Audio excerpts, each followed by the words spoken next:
Hello everyone, आप सभी का स्वागत है एक बार फिर से आपके अपने यूट्यूब चैनल विलेजर्स कॉन्सेप्ट में।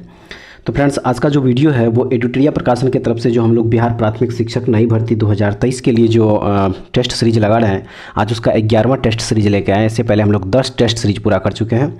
अगर आप लोग उस 10 टेस्ट सीरीज का वीडियो नहीं देखे हैं तो इस वीडियो के डिस्क्रिप्शन में उसका लिंक दिया हुआ है, वहाँ से जाके आप लोग देख सकते हैं, या फिर हमारे चैनल के प्लेलिस्ट में भी जाके आप लोग देख सकते हैं।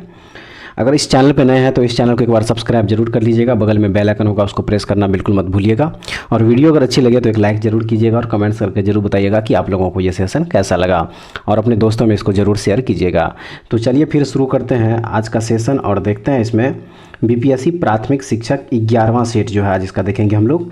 10 सेट पहले जो है हम लोग कवर कर चुके हैं। तो उस क्रम में जो सबसे जो पहला क्वेश्चन दिया हुआ है इसमें वो दिया हुआ है कि करनाल का युद्ध किसके बीच लड़ा गया था। राइट आंसर हो जाएगा इसका option number B.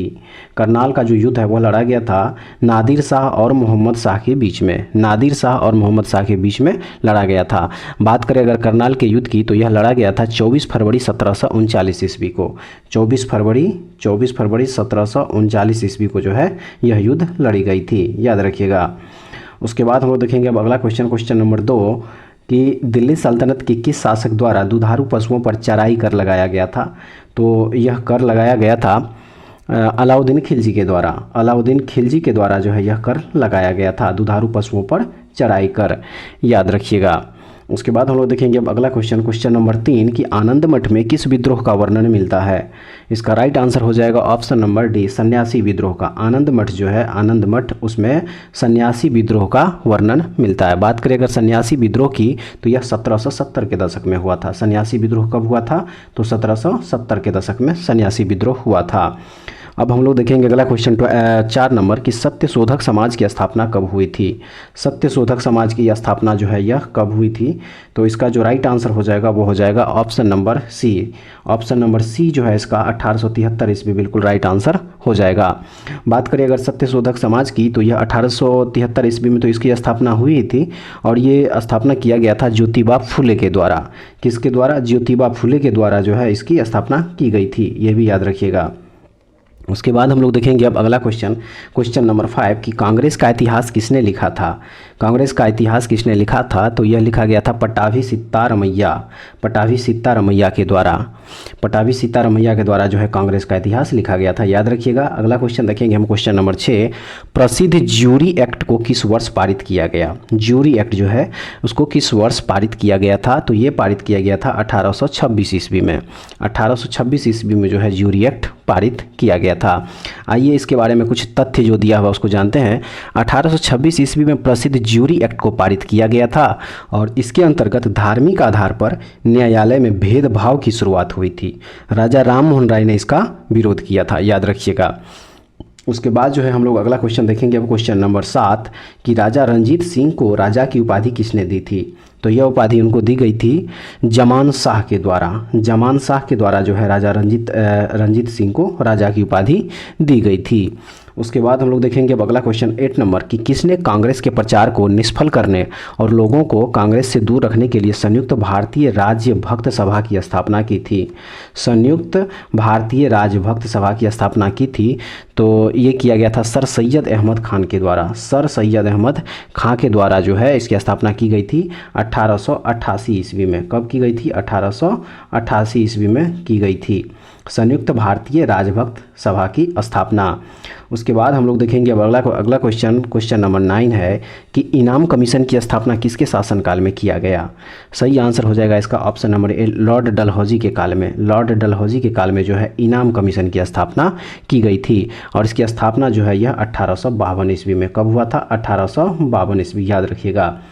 Next question देखेंगे हम लोग क्वेश्चन नंबर 10 कि कांग्रेस के किस अधिवेशन में पूर्ण स्वराज का लक्ष्य निर्धारित किया गया था। पूर्ण स्वराज का लक्ष्य निर्धारित किया गया था। तो यह निर्धारित किया गया था लाहौर अधिवेशन में। लाहौर अधिवेशन 1929 ईस्वी में जो है यह निर्धारित किया गया था, याद रखिएगा 1929 ईस्वी लाहौर अधिवेशन। उसके बाद जो है हम लोग देखेंगे अब अगला क्वेश्चन नंबर 11 कि किस गवर्नर जनरल पर महाभियोग का मुकदमा चलाया गया। तो सही आंसर हो जाएगा इसका वारन हेस्टिंग्स। वारन हेस्टिंग्स जो है इसका बिल्कुल राइट आंसर हो जाएगा। उसके बाद हम लोग देखेंगे अब अगला क्वेश्चन नंबर 12 ILO के प्रथम अधिवेशन 1919 में भारत का प्रतिनिधित्व किसने किया था। तो भारत की तरफ से प्रतिनिधित्व किया गया था NM जोशी के द्वारा। NM जोशी के द्वारा जो है यह किया गया था। उसके बाद हम लोग देखेंगे अब अगला क्वेश्चन नंबर 13 कि भारतीय ट्रेड यूनियन कांग्रेस के प्रथम अध्यक्ष कौन थे। सही आंसर हो जाएगा इसका option number B Lala Lajpat Rai. भारतीय ट्रेड यूनियन कांग्रेस के जो प्रथम अध्यक्ष थे वह थे लाला लाजपत राय। बात की जाए अगर इस संगठन की, तो इस संगठन की स्थापना हुई थी 1920 ईस्वी में। 1920 ईस्वी में जो है इसकी स्थापना हुई थी, याद रखिएगा 1920 ईस्वी में भारतीय ट्रेड यूनियन कांग्रेस की जो है स्थापना हुई थी और यह स्थापना किया गया था लाला लाजपत राय के द्वारा। अगला क्वेश्चन देखेंगे हम लोग क्वेश्चन नंबर 14 कि सर्वप्रथम किस वर्ष भारत में सिविल सेवा परीक्षा का आयोजन किया गया। सर्वप्रथम जो है भारत में सिविल सेवा परीक्षा का आयोजन जो है वह किस वर्ष किया गया। यह किया गया था 1922 ईस्वी में। ऑप्शन नंबर सी जो है इसका सही आंसर हो जाएगा। याद रखिएगा कि 1922 ईस्वी में सिविल सेवा परीक्षा का आयोजन किया गया। और एक और भी तथ्य है कि सिविल सेवा परीक्षा में सफलता प्राप्त करने वाले जो प्रथम भारतीय थे वह थे सत्येंद्रनाथ टैगोर। कौन थे? सत्येंद्रनाथ टैगोर जो है प्रथम भारतीय थे जो सिविल सेवा परीक्षा पास किए थे, ये भी याद रखिएगा। उसके बाद हम लोग देखेंगे वाला क्वेश्चन नंबर 15 ब्रिटिश संसद में भारतीय स्वतंत्रता विधेयक को कब प्रस्तुत किया गया। सही आंसर हो जाएगा इसका ऑप्शन नंबर ए 4 जुलाई 1947 ईस्वी को। 4 जुलाई 1947 ईस्वी को भारतीय स्वतंत्रता विधेयक जो है ब्रिटिश संसद में प्रस्तुत किया गया था। नेक्स्ट क्वेश्चन देखेंगे 16 नंबर भारत छोड़ो आंदोलन के समय इंग्लैंड का प्रधानमंत्री कौन था। तो उस समय इंग्लैंड के जो प्रधानमंत्री थे वह थे विंस्टन चर्चिल। कौन थे? विंस्टन चर्चिल जो है उस समय इंग्लैंड के प्रधानमंत्री थे। बात की जाए अगर इनके कार्यकाल की, तो ये जो है 1940 से लेकर 1945 तक इंग्लैंड के प्रधानमंत्री रहे थे। 1940 से लेकर 1945 तक।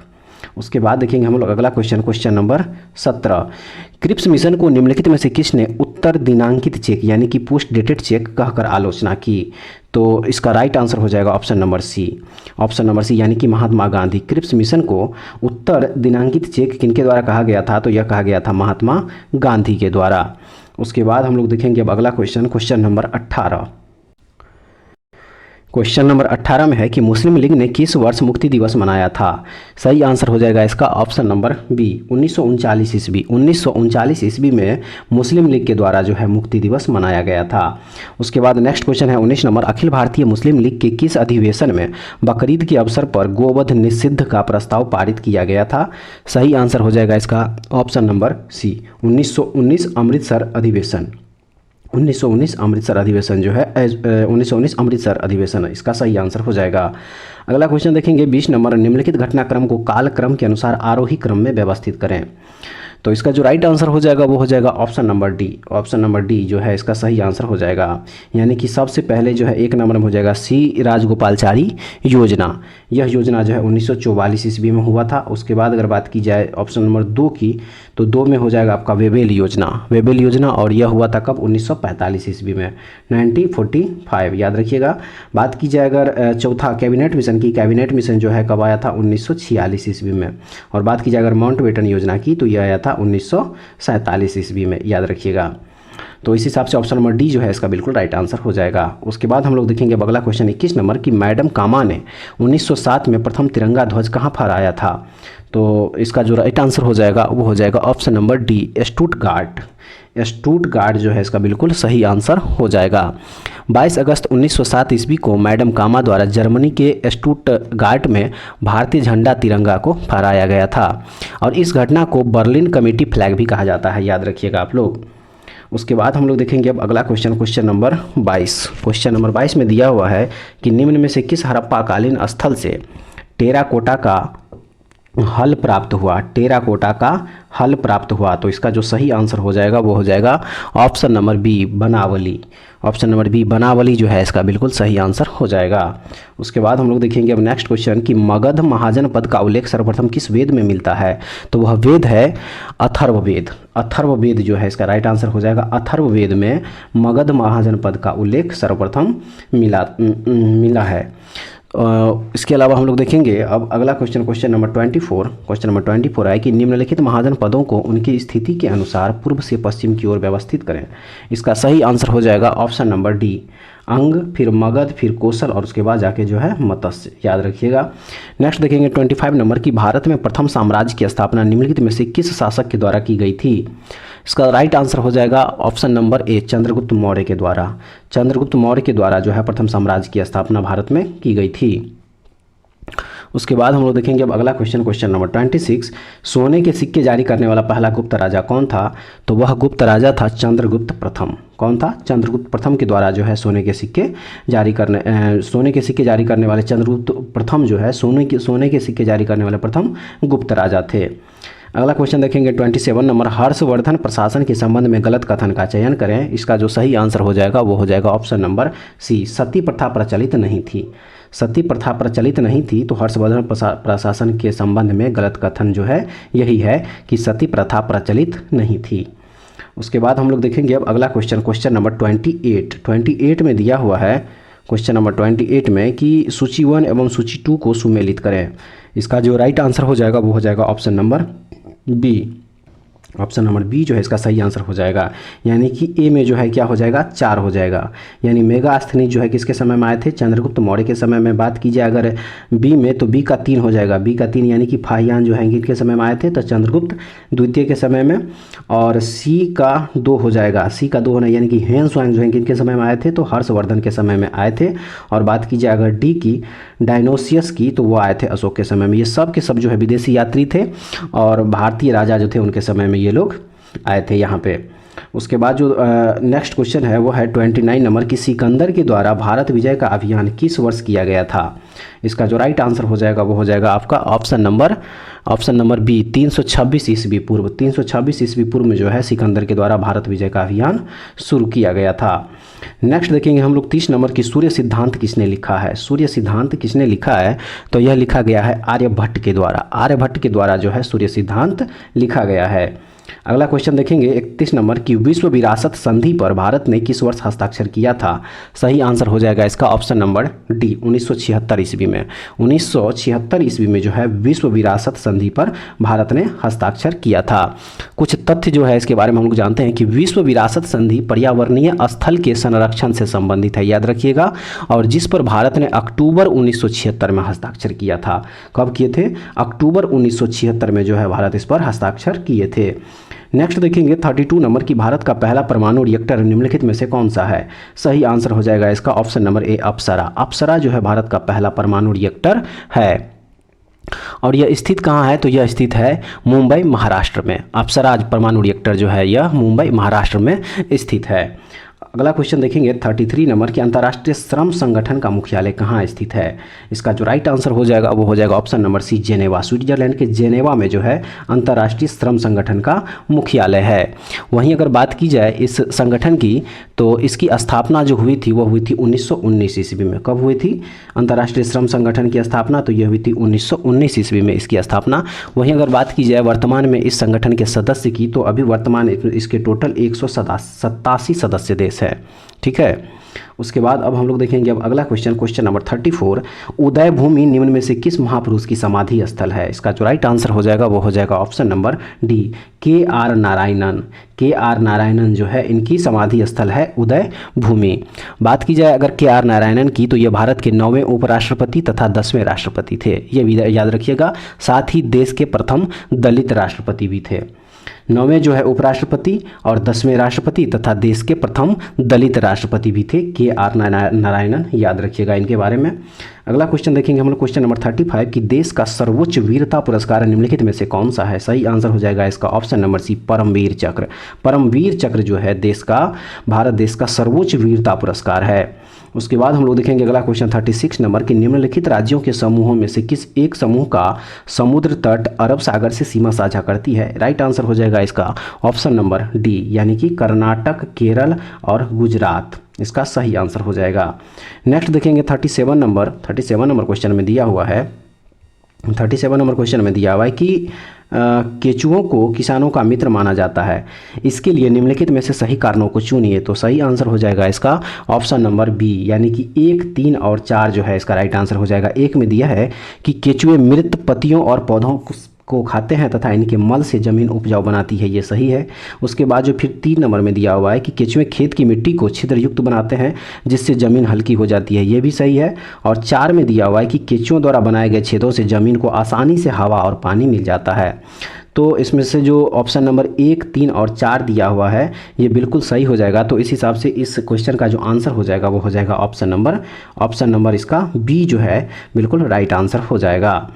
उसके बाद हम लोग देखेंगे अब अगला क्वेश्चन नंबर 38। क्वेश्चन नंबर 38 में दिया हुआ है कि प्राथमिक स्तर पर भाषा सीखने सिखाने का अर्थ क्या है। सही आंसर हो जाएगा इसका ऑप्शन नंबर ए, भाषा का प्रभावी प्रयोग। प्राथमिक स्तर पर भाषा सीखने सिखाने का जो अर्थ है वह है भाषा का प्रभावी प्रयोग। उसके बाद नेक्स्ट क्वेश्चन देखेंगे कि कहानियाँ बच्चों के भाषा विकास की किस पक्ष को सर्वाधिक प्रभावित करती है। इसका सही आंसर हो जाएगा ऑप्शन नंबर बी, कल्पनाशीलता एवं सृजनात्मकता। कल्पनाशीलता एवं सृजनात्मकता जो है इस क्वेश्चन का सही आंसर हो जाएगा। अब आइए हम लोग देखेंगे अगला क्वेश्चन 40 नंबर। अक्टूबर 2022 में डेनमार्क के फाउंडेशन फॉर एनवायरनमेंट एजुकेशन द्वारा भारत के किस राज्य या केंद्र शासित प्रदेश के 2 समुद्री तटों को ब्लू फ्लैग का प्रमाणन प्रदान किया गया। ब्लू फ्लैग का प्रमाणन जो है प्रदान किया गया, तो इसका सही आंसर हो जाएगा option number B, Lakshadweep. Lakshadweep जो है इसका सही आंसर हो जाएगा। अगला क्वेश्चन देखेंगे क्वेश्चन नंबर 41 कि हाल ही में प्रधानमंत्री नरेंद्र मोदी ने भारत के किस शहर में महाकाल लोक गलियारा परियोजना के पहले चरण का उद्घाटन किया। महाकाल लोक गलियारा परियोजना के पहले चरण का उद्घाटन किया। सही आंसर हो जाएगा इसका उज्जैन। उज्जैन जो है इसका सही आंसर हो जाएगा।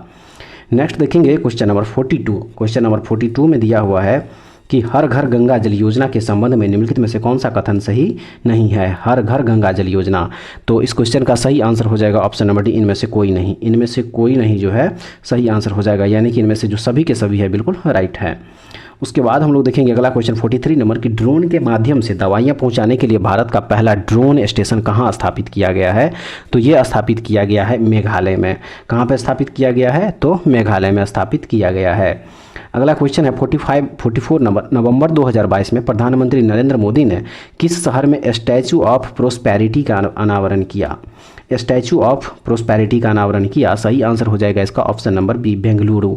बेंगलुरु में जो है नवंबर 2022 में प्रधानमंत्री नरेंद्र मोदी के द्वारा स्टैचू ऑफ प्रोस्पेरिटी का अनावरण किया गया। उसके बाद हम लोग देखेंगे अब अगला क्वेश्चन नंबर 45 की टाइम्स मैगजीन द्वारा पर्सन ऑफ द ईयर 2022 किसे चुना गया है। पर्सन ऑफ द ईयर 2022 किसे चुना गया, तो ये चुना गया है व्लादिमीर जेलेंस्की को। व्लादिमीर जेलेंस्की को जो है यह चुना गया। और व्लादिमीर जेलेंस्की जो है यूक्रेन देश के राष्ट्रपति है, याद रखिएगा। उसके बाद हम लोग देखेंगे अब अगला question number 46। Question number 46 question number 46 में है कि निम्नलिखित में से कौन सी संरचना केवल पौधों की कोशिकाओं में पाए जाते हैं और पशु कोशिकाओं में नहीं पाए जाते हैं। इसका सही आंसर हो जाएगा ऑप्शन नंबर बी, क्लोरोप्लास्ट। ये क्लोरोप्लास्ट जो है केवल ये पादप कोशिकाओं में केवल पादप कोशिकाओं में पाए जाते हैं। बात करें अगर क्लोरोप्लास्ट की, तो क्लोरोप्लास्ट केवल पौधों की कोशिकाओं में पाई जाती है और यह पौधों में प्रकाश संश्लेषण के लिए उत्तरदायी होते हैं, याद रखिएगा। प्लांट में जो है यह प्रकाश संश्लेषण के लिए जो है उत्तरदायी होता है। उसके बाद हम लोग देखेंगे अब अगला क्वेश्चन नंबर 47 जीन क्या है। जीन क्या है, इसका सही आंसर हो जाएगा ऑप्शन नंबर ए में कि डीएनए का एक खंड जो एक प्रोटीन के लिए कोड करता है। क्या करता है, डीएनए का एक खंड जो एक प्रोटीन के लिए कोड करता है, जीन वही है।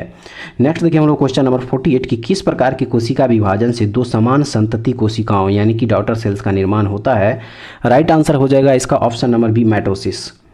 माइटोसिस कोशिका विभाजन से दो समान संतति कोशिकाओं का निर्माण होता है, याद रखिएगा। नेक्स्ट देखेंगे हम लोग क्वेश्चन नंबर 49, किस वैज्ञानिक ने उपार्जित लक्षणों की वंशागति सिद्धांत यानी कि इनहेरिटेंस ऑफ एक्वायर्ड कैरेक्टरिस्टिक्स का विचार प्रतिपादित किया था? राइट आंसर हो जाएगा इसका ऑप्शन नंबर सी, यानी कि जीन बैप्टिस्ट लेमार्क। जीन और बैप्टिस्ट लेमार्क जो है इसका सही आंसर हो जाएगा।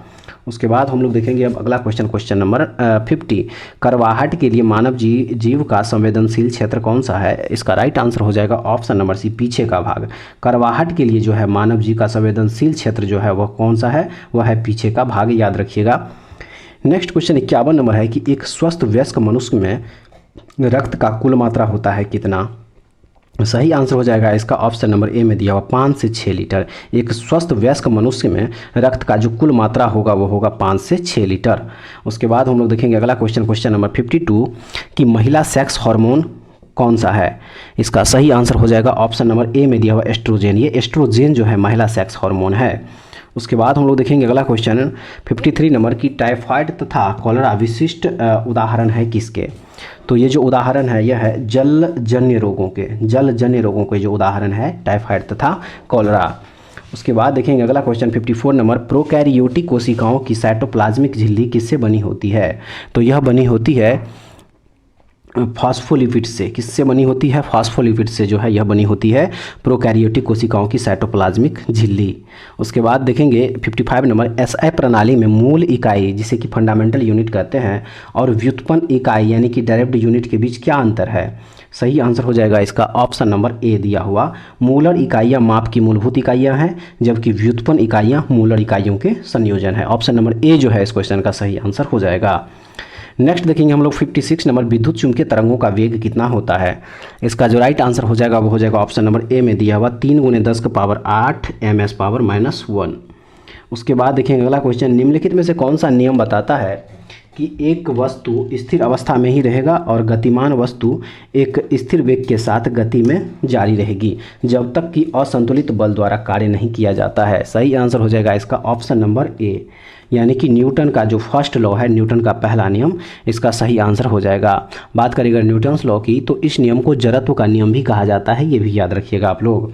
उसके बाद देखेंगे अगला क्वेश्चन 58 नंबर की घर्षण के संबंध में निम्नलिखित में से कौन सा कथन सत्य है? सही आंसर हो जाएगा इसका ऑप्शन नंबर ए, घर्षण सदैव वस्तु की गति का विरोध करती है, ये याद रखिएगा आप लोग।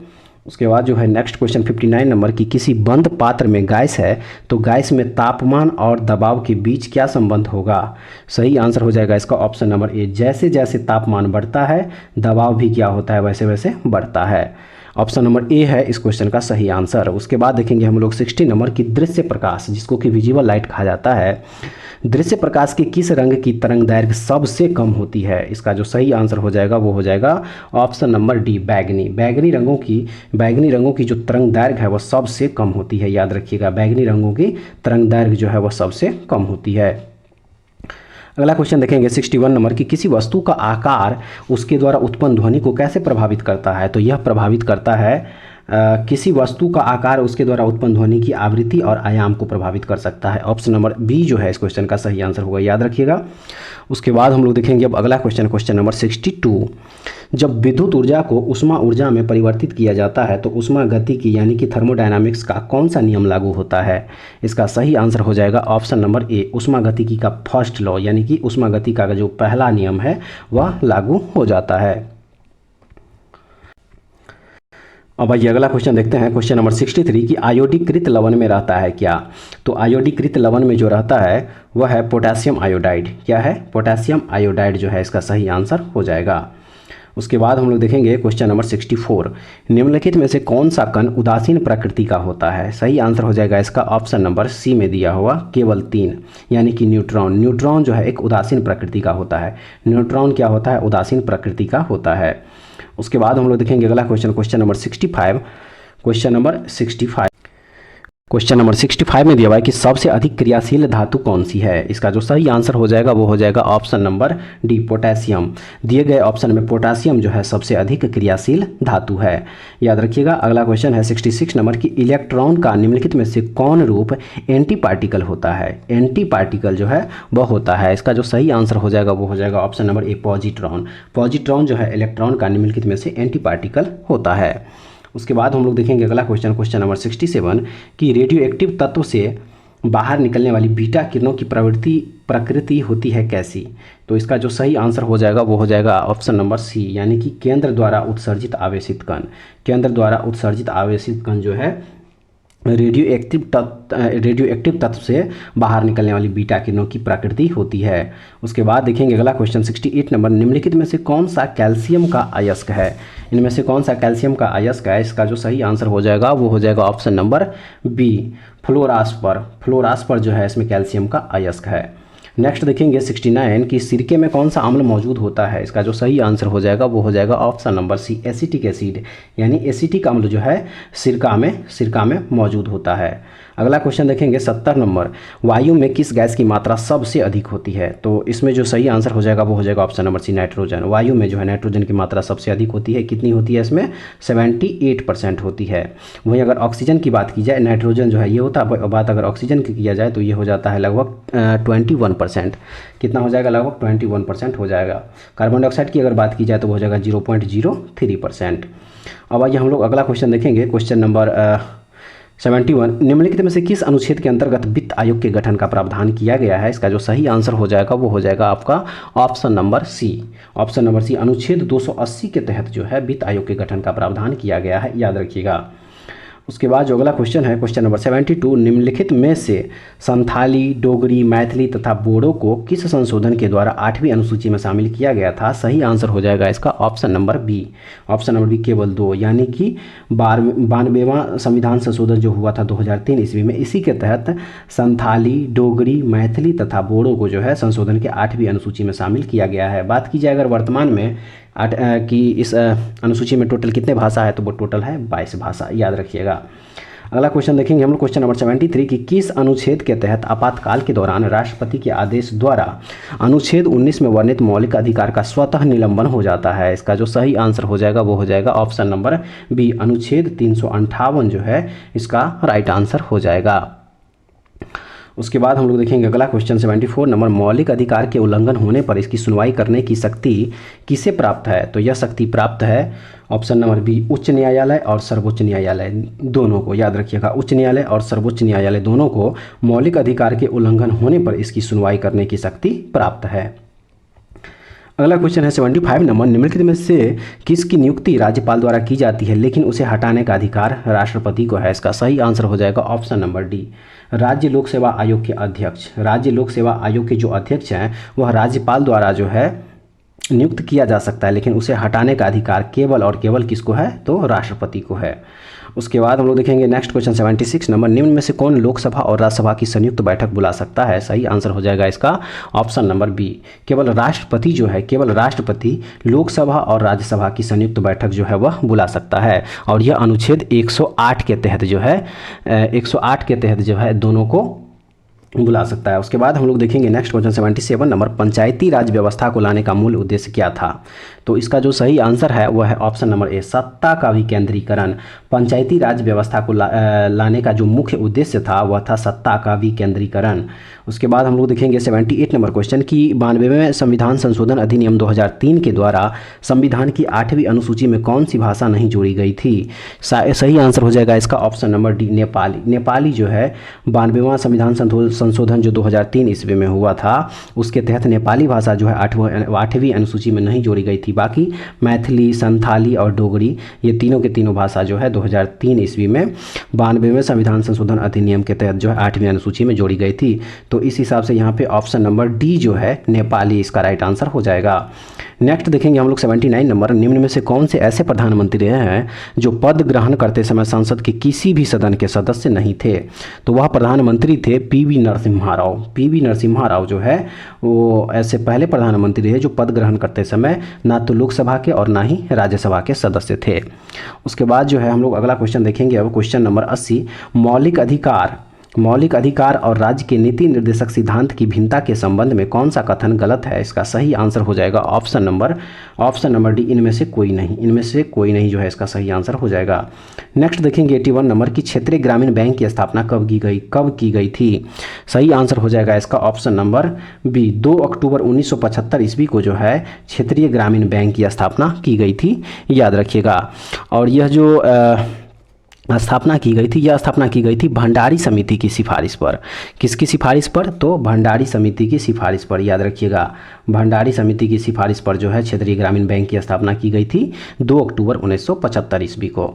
अगला क्वेश्चन देखेंगे हम लोग, क्वेश्चन नंबर 82, बिहार की कुल आबादी का लगभग 55% पूर्ण गरीबी में जीवित है, क्योंकि इसका जो राइट आंसर हो जाएगा वो हो जाएगा ऑप्शन नंबर ए, यानी कि 1 और 2 जो है राइट आंसर होगा इसका। बिहार में मौजूदा और संभावित दोनों तरह के प्राकृतिक संसाधनों की कमी है, और 2 में है कि बिहार में सबसे अधिक प्रजनन दर है। इस दोनों की वजह से जो है 55% पूर्ण गरीबी में जो है जीवित है बिहार के लोग। उसके बाद हम लोग देखेंगे अब अगला क्वेश्चन नंबर 83 की दुर्गापुर, भिलाई और राउरकेला के इस्पात संयंत्र निम्नलिखित में से किस पंचवर्षीय योजना के तहत स्थापित किए गए थे? सही आंसर हो जाएगा इसका ऑप्शन नंबर बी, दूसरी पंचवर्षीय योजना जिसका कि ये वर्ष था 1956 से लेकर 1956 से 1961, तो इसका सही आंसर हो जाएगा। नेक्स्ट देखेंगे हम लोग क्वेश्चन नंबर 84, केंद्रीय बजट 2023 के अनुसार आज की तारीख में भारत में प्रति व्यक्ति आय कितनी है? इसका राइट आंसर हो जाएगा ऑप्शन नंबर डी, प्रति वर्ष 1.97 लाख रुपया जो है इसका सही आंसर हो जाएगा।